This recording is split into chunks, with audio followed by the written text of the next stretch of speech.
ஜம்மு காஷ்மீருக்கு மீண்டும் மாநில அந்தஸ்து அளிக்க கோரி ஆளும் தேசிய மாநாட்டு கட்சி சட்டப்பூர்வ நடவடிக்கையில் ஈடுபட்டிருக்க நிலையில் காங்கிரஸ் கட்சி புது ரூட்டை கையில் எடுத்திருக்காங்க. அதாவது வீதியில் இறங்கி பேரணி நடத்த முடிவு செஞ்சுருக்காங்க. இன்னையிலிருந்து இந்த பேரணி தொடங்கும்னும் ஜம்மு காஷ்மீர் காங்கிரஸ் கட்சி தெரிவிச்சிருக்காங்க. இது பற்றின விரிவான செய்திகளை தான் இன்றைக்கி இந்த வீடியோவில் நம்ம பார்க்க போகிறோம். கோப்பாசை நண்பர்களுக்கு வணக்கம். வீடியோக்குள்ளே போகிறதுக்கு முன்னாடி மறக்காமல் சேனலை சப்ஸ்கிரைப் பண்ணிக்கோங்க. அப்படியே இந்த வீடியோக்கு ஒரு லைக் பண்ணிவிட்டு உங்களுடைய கருத்தை மறக்காமல் கமெண்ட் செக்ஷனில் பதிவிட்டுருங்க.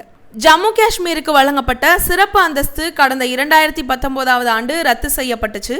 அந்த மாநிலத்தை 2 யூனியன் பிரதேசங்களாகவும் மத்திய அரசு பிரிச்சுது. ஜம்மு காஷ்மீர் சட்டப்பேரவையோட கூடிய யூனியன் பிரதேசமாகவும் லடாக் தனி யூனியன் பிரதேசமாகவும் பிரிக்கப்பட்டுச்சு. இதையடுத்து அங்கு ஜனாதிபதி ஆட்சி அமல்படுத்தப்பட்ட நிலையில் கடந்த 2024 ஆண்டு சட்டப்பேரவை தேர்தல் நடைபெற்றுச்சு. இதில் ஜம்மு காஷ்மீரோட தேசிய மாநாட்டு கட்சி வெற்றி பெற்று ஆட்சியை பிடிச்சிச்சு. முதல்வராக உமர் அப்துல்லா இருக்காரு.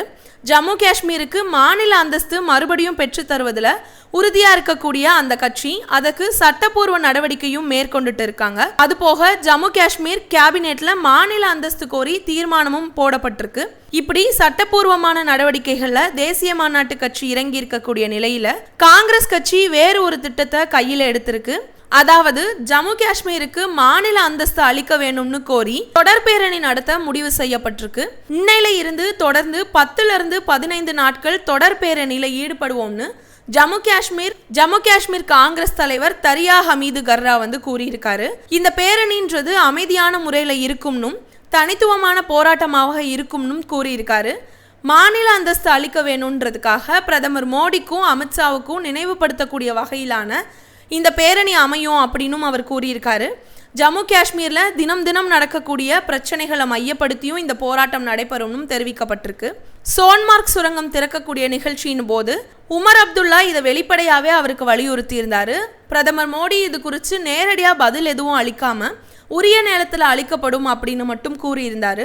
ஜம்மு காஷ்மீருக்கு சிறப்பு அந்தஸ்து அளிக்கும் 370 சட்டப்பிரிவை மறுபடியும் அமல்படுத்த கோரியும் மாநில அந்தஸ்து கோரியும் உச்சநீதிமன்றத்தில் தேசிய மாநாட்டு கட்சி வழக்கு தொடர்ந்திருக்கு.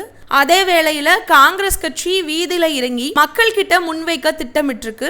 இது மூலமா கட்சியை வலுப்படுத்தவும் காங்கிரஸ் திட்டமிட்டிருக்கதா தெரிய வருது. ஜம்மு காஷ்மீர் சட்டமன்ற தேர்தலில் காங்கிரஸ் கட்சியும் தேசிய மாநாட்டு கட்சியும் கூட்டணி அமைச்சு போட்டியிட்டாங்க. இதுல தேசிய மாநாட்டு கட்சி 42 இடங்களையும் காங்கிரஸ் கட்சி 6 இடங்களையுமே வென்றிருக்கு. மேலும் இது குறித்து உங்களோட கருத்துக்களை மறக்காம கமெண்ட் செக்ஷன்ல பதிவிட்டுருங்க. நன்றி.